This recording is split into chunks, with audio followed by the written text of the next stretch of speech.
Olá a todos, eu sou Roberta Aquino e tenho um prazer imenso em participar dessa edição do Senated e vou falar um pouquinho para vocês sobre cidadania digital e segurança dentro e fora da escola. Mas afinal, o que é cidadania digital?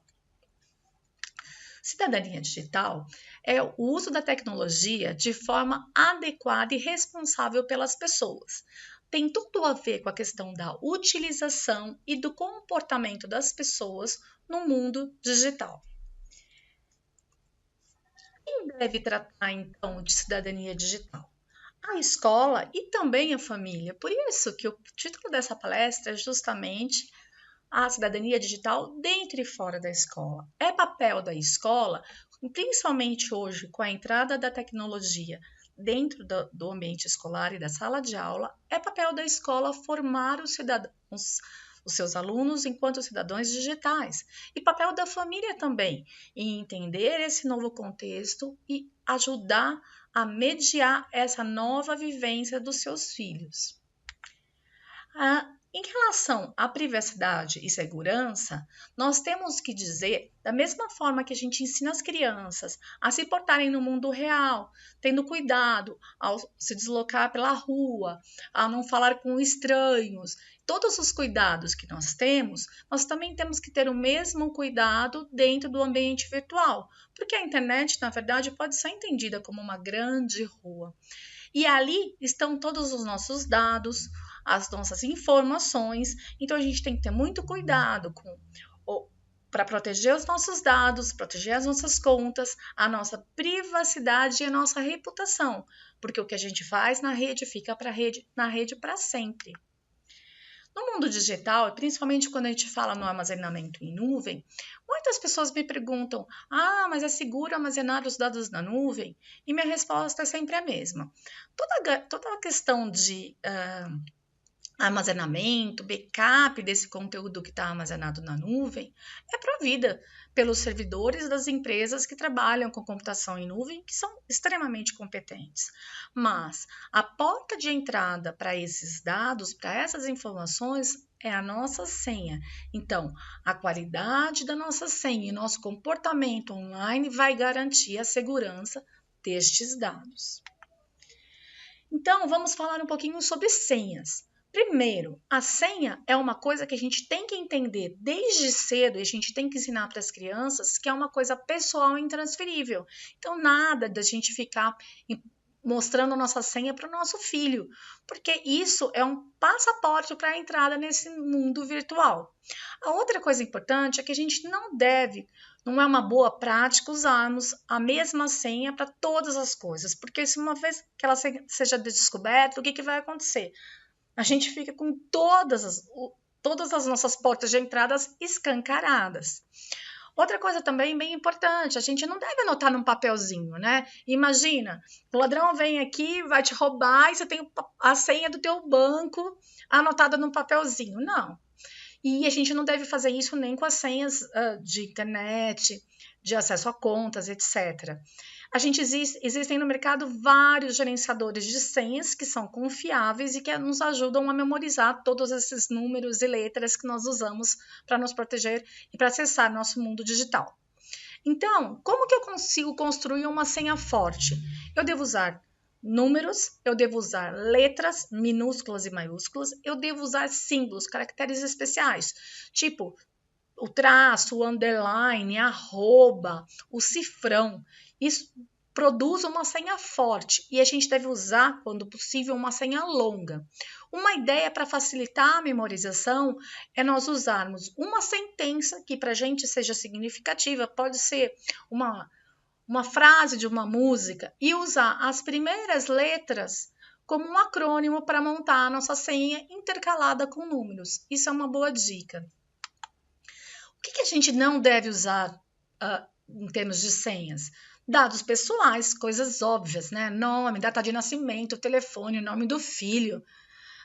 Outras sequências, tipo 1, 2, 3, ABC, vários números repetidos. Sim, a gente pode repetir um número, mas se é uma senha numérica, a gente não deve ter todos os números repetidos. E palavras muito simples, por exemplo, entrar, senha, password, são coisas que a gente não deve usar, mas muita gente usa.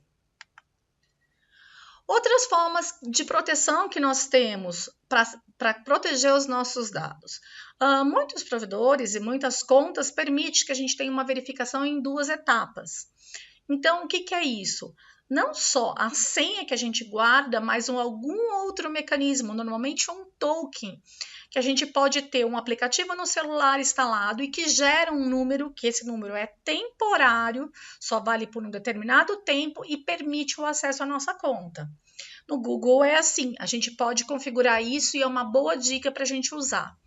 A outra coisa também é que a gente deve manter os nossos dados de cadastro atualizados, com e-mails alternativos e telefones, para que se alguém invadir a nossa conta, que eventualmente isso pode acontecer, a gente seja informado.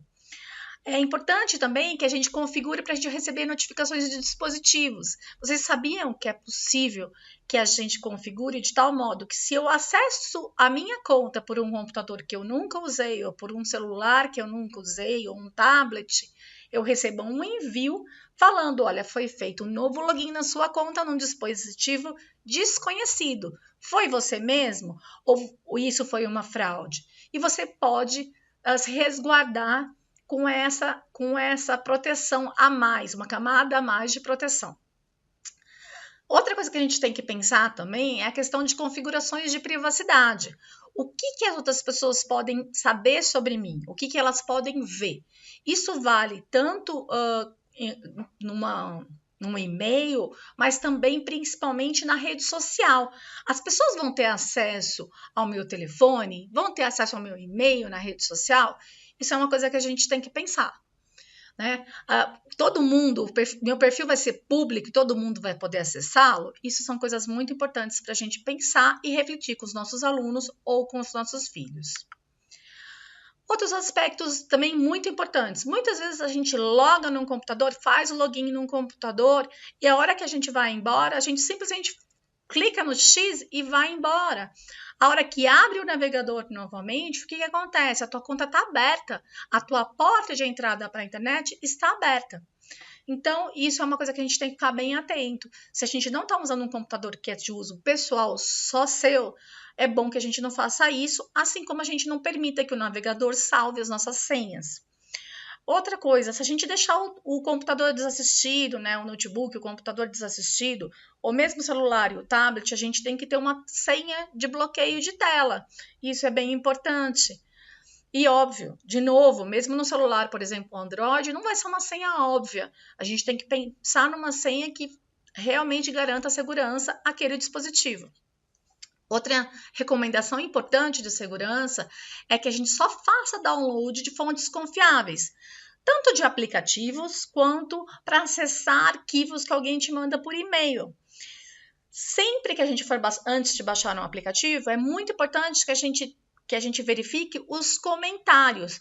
Todas as lojas, tanto na Google Play quanto na Apple Store, a gente tem comentários sobre aquele aplicativo. Então, é bom a gente olhar e ver a recomendação sobre aquele aplicativo.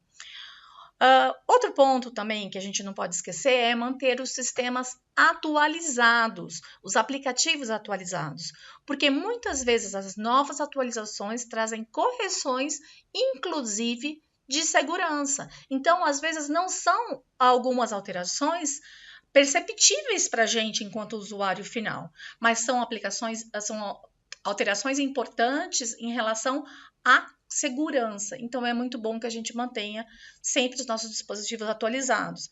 Isso vale para o celular, vale para o tablet e principalmente para o computador. Então, a gente tem que atualizar nosso sistema operacional, tem que atualizar nosso navegador, tem que atualizar os programas que a gente costuma usar. Isso é possível fazer através da internet. A outra dica também é que a gente use antivírus. E daí nós temos antivírus para computadores e temos também para dispositivos móveis. E quando a gente está falando de criança também, é muito interessante a gente usar controles parentais. Existem vários softwares no mercado que garantem desde a limitação de acesso a determinados sites, limitação de tempo de uso, log de todo o uso que foi feito pela criança.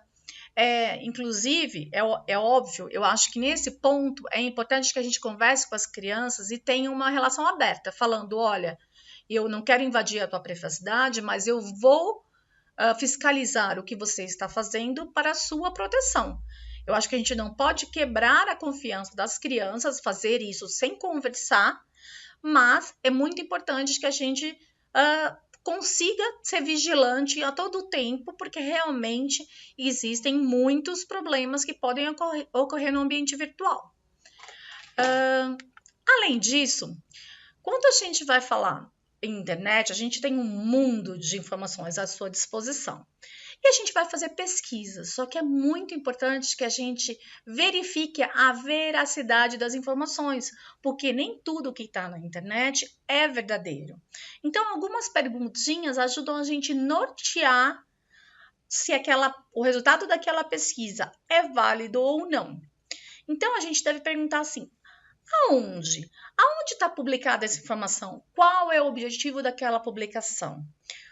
O que foi falado naquela publicação? E tentar buscar outras fontes sobre o mesmo assunto e ver se elas, lógico, cada um com o seu ponto de vista, lógico, cada um com o seu estilo, mas se a informação bate, se ela é consistente. Outra coisa bem importante também, a terceira pergunta é quem?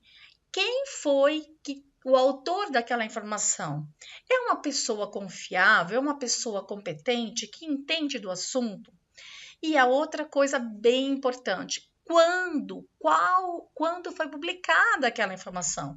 A gente vive recebendo mensagens nos nossos grupos de WhatsApp com coisas alarmantes, com notícias impressionantes, e você vai ver uma coisa que aconteceu há 5 anos atrás, que já foi corrigido, que já foi, as providências já foram tomadas e que aquilo nem existe mais. Então, é muito importante a gente ter em mente essas 4 perguntas. Outros aspectos também sobre segurança que nós temos que pensar.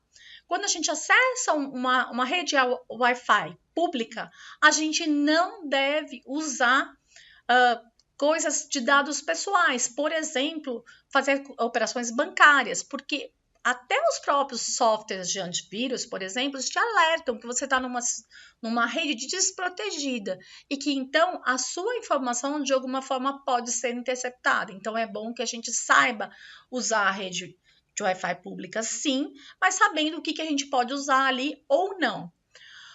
Toda vez que a gente recebe um e-mail ou um SMS, porque agora tem tido muitas fraudes no SMS, pedindo senha, número de conta ou algumas informações pessoais, a gente deve desconfiar.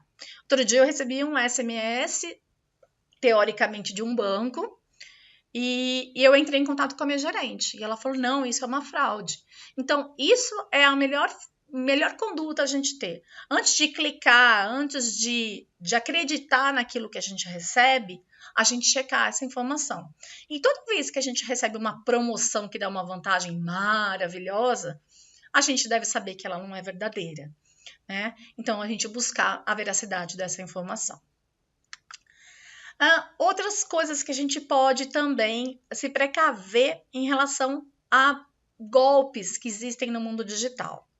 A gente tem que ver, quando a gente recebe um e-mail, qual que é o endereço, né? E além disso, também, quando ele tem um link num e-mail que ele te direciona para um lugar, de fato, se aquele link que está escrito ali aparece embaixo o mesmo link, faz sentido para onde ele está te mandando. Por exemplo, você está indo para um banco, mas ele não está mandando para o site do banco que você costuma acessar. Então, isso é uma coisa muito importante. A gente tem que sempre verificar a URL. E quando a gente vai fazer uma conexão e alguma coisa que envolve principalmente dinheiro, mas informações confidenciais, a gente tem que pensar em conexões seguras, que são o HTTPS, e aquele símbolozinho do cadeado fechado, né? Então, é muito importante que a gente verifique isso, inclusive quando a gente vai fazer compras online. E hoje a gente tem vários mecanismos que classificam as empresas que oferecem serviços de vendas online para que a gente saiba se elas são de qualidade, se elas entregam, se aqueles dados que você coloca lá não vão ser distribuídos para outras pessoas, se não vão ser repassados. Isso é uma coisa que a gente tem que estar atento. Em relação à proteção das crianças na rede, o que nós podemos fazer? Algumas dicas básicas, mas que são muito importantes, muito fáceis de serem implementadas e que podem ajudar.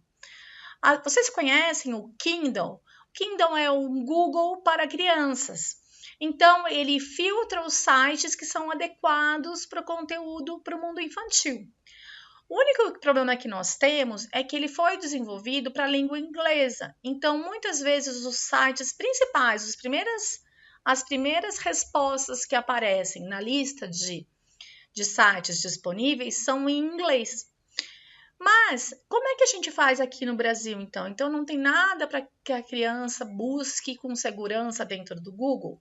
Tem um mecanismo bastante simples dentro do Google que a gente configure um Safe Search, que é uma busca segura.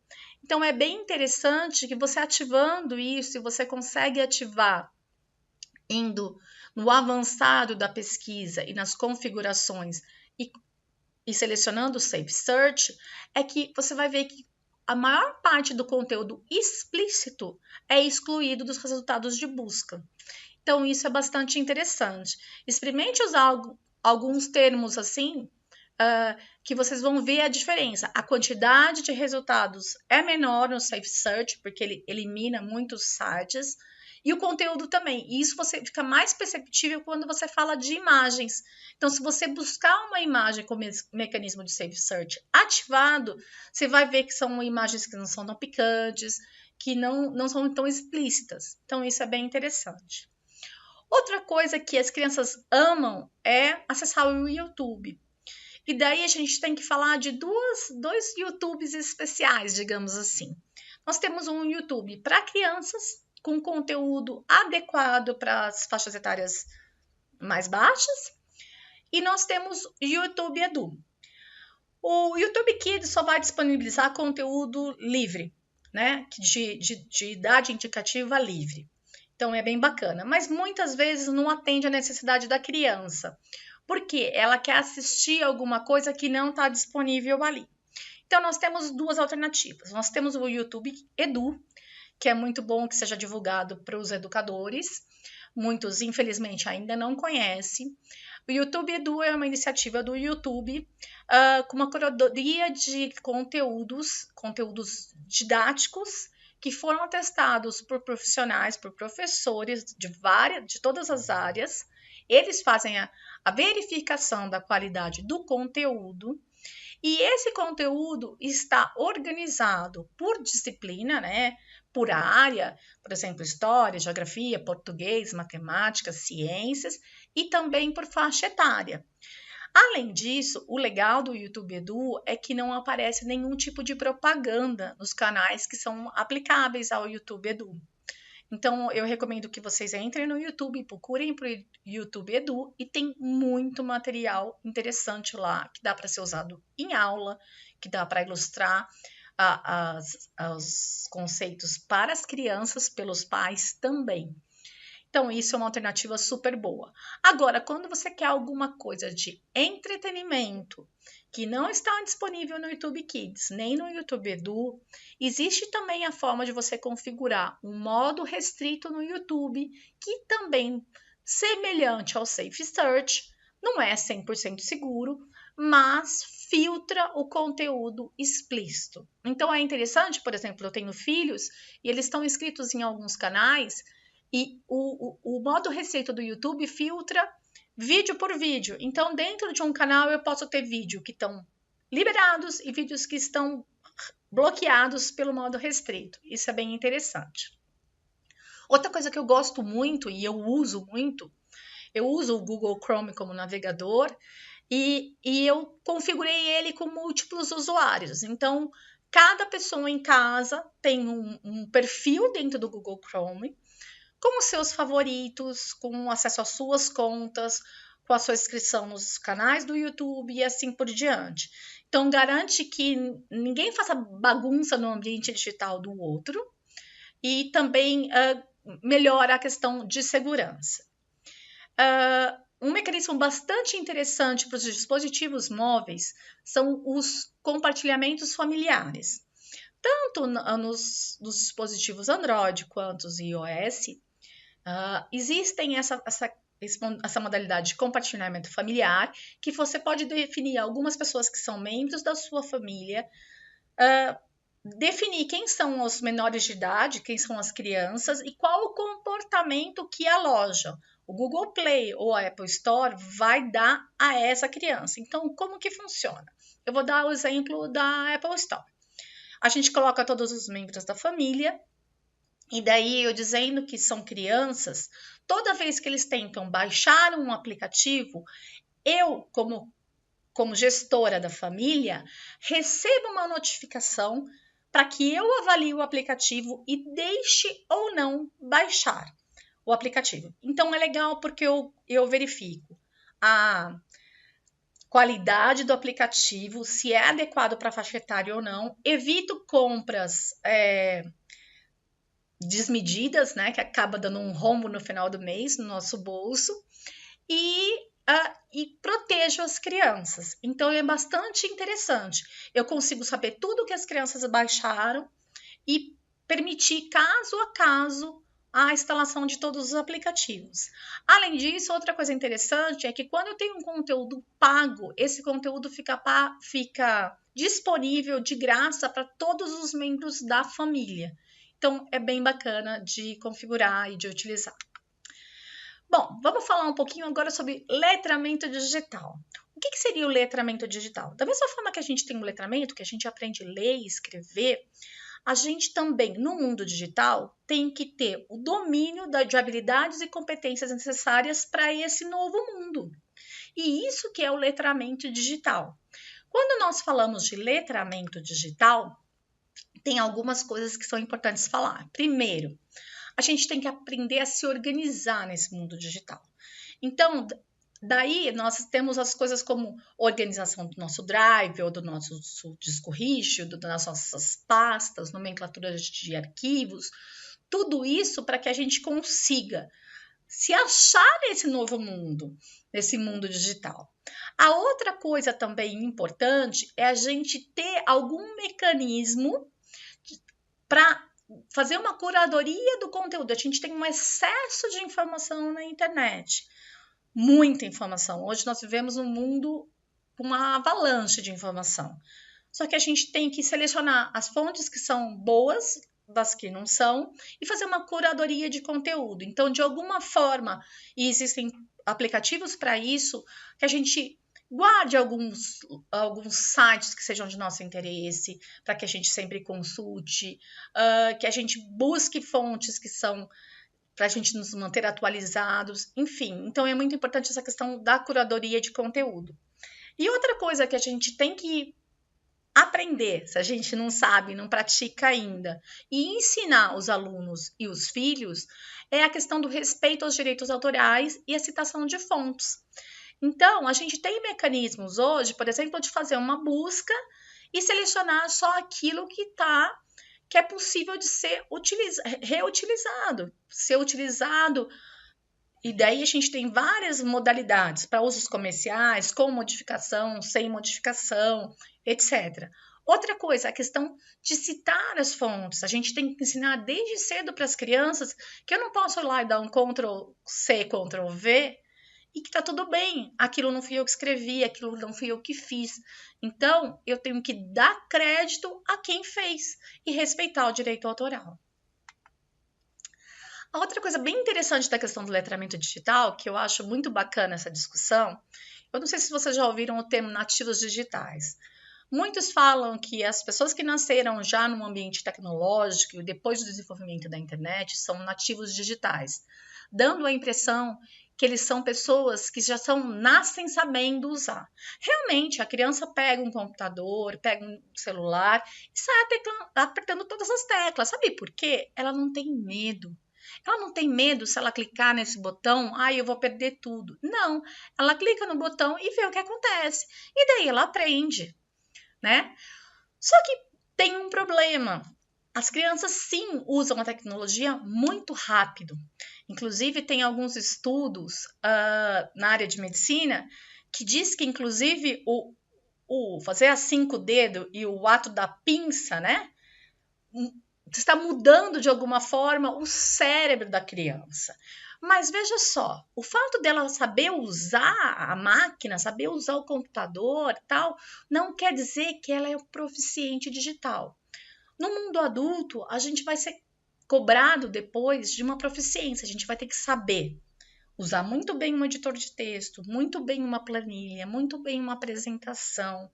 A gente vai ter que ter competências nessas coisas que muitas escolas e muitos pais estão esquecendo de ensinar para essas crianças por julgarem elas já conhecedoras de tudo no mundo digital. Então, aqui é um ponto para reflexão mesmo. Ok, eles nasceram nesse mundo cheio de informação, mas vamos ensinar eles a buscarem direito as informações, vamos ensinar eles a usarem direito toda esta gama maravilhosa de tecnologia e informação que eles têm na mão deles. Bom, a outra coisa bem importante quando a gente está falando do ambiente digital é o seguinte: tem a tal da pegada digital. O que é isso? O que é a pegada digital? A pegada digital é justamente o legado perene que fica na rede. Quando eu publico uma informação, quando eu publico uma foto, quando eu publico um vídeo, quando eu faço um comentário, quando eu dou um curtir, quando eu retuito, tudo isso fica lá para sempre. Caiu na rede, já foi. Mesmo se eu apagar uma publicação que eu fiz no Facebook, ela já foi para o timeline de alguém e ela já está aparecendo lá. Então, alguém já pode ter visto. Então, olha só, a gente tem que ter uma responsabilidade muito grande sobre aquilo que sobre o nosso comportamento no mundo digital. Então, em relação à pegada digital, a gente tem que pensar muito bem quais as informações que eu realmente quero e que eu posso compartilhar no ambiente digital. Seja nos grupos do WhatsApp, que aqui no Brasil são muito difundidos, seja nas redes sociais, seja em publicações em sites. Eu estou compartilhando uma coisa que eu posso compartilhar, eu dei crédito às fontes, enfim, e que mensagem essa publicação vai passar? Eu lembro de um episódio que uma criança chegou para mim e falou assim: eu quero comprar um colar. Não era uma criança, era uma adolescente. Chegou para mim e falou: eu quero comprar um colar. Eu fui ver o colar que ela ia comprar e era um revólver. E daí eu falei assim: que imagem você está passando usando um revólver pendurado no seu pescoço? Você faz uma apologia à violência? Você quer sair por aí matando as pessoas? Enfim, que mensagem você está passando com este comportamento? E essa adolescente não tinha nem percebido que o simples fato daquele negócio pendurado no pescoço passava uma mensagem para as pessoas. Então, a gente tem que pensar muito bem nas nossas publicações. Inclusive, a gente tem possibilidade dentro do Facebook de fazer grupos e compartilhar publicações só com grupos específicos. Isso é uma dica importante. Mas, por exemplo, enquanto professora, eu posso passar uma mensagem, eu tomando uma cerveja, enfim, entendeu? Que mensagem que eu vou passar para os meus alunos? Que mensagem que eu vou passar para os meus filhos, né? Outra coisa, quando você tem acesso a uma mensagem ofensiva ou preconceituosa, qual é o seu comportamento? Como que você reage? Quando é contra você, o que a gente chamaria de cyberbullying, como que você reage? E mesmo com os outros, se você curtir de uma certa maneira, você tem até uma responsabilidade legal em relação a isso, né? Então, é uma coisa que a gente tem que pensar muito sobre isso. Então, para gerenciar essa nossa pegada, né? Que tem uma proporção gigantesca, né? E que vai ser duradoura, né? Pensa, a gente tem filhos hoje, a gente posta um vídeo engraçadinho dele quando ele é bebê, ele vai crescer e um dia ele vai ver e vai falar: nossa, mas você me ridicularizou. Então a gente tem que tomar cuidado com isso, tá? Então a gente tem que verificar as configurações e as opções de compartilhamento tomar muito cuidado com os geotags, com as localizações, com os check-ins, porque isso, em termos de segurança física mesmo, é muito complicado, né? Tem casos de pessoas que colocaram que estavam viajando e que a casa foi assaltada, porque já tinha a localização da casa e ela colocou que ela estava viajando com a família inteira e a casa ficou lá dando sopa. Com todas as postagens públicas na rede social, dava para saber o nível socioeconômico dela e, enfim, a casa foi assaltada. E a gente tem que seguir uma etiqueta, da mesma forma que no dia a dia e no mundo real, como dizem meus filhos, a gente tem que ser educado e se comportar bem. No mundo virtual também a gente tem que seguir uma etiqueta, que é a chamada net etiqueta. E é importante também saber que a gente tem mecanismos para denunciar, para bloquear, para se posicionar perante um conteúdo ofensivo e um cyberbullying. Por exemplo, o Google tem vários mecanismos para você indicar que aquilo foi uma coisa ofensiva, que aquilo foi uma fraude. Então, é interessante você usar essas possibilidades. E, como eu já disse, ter uma ciência da sua responsabilidade jurídica sobre o seu comportamento na rede. Bom, era isso que eu queria falar para vocês.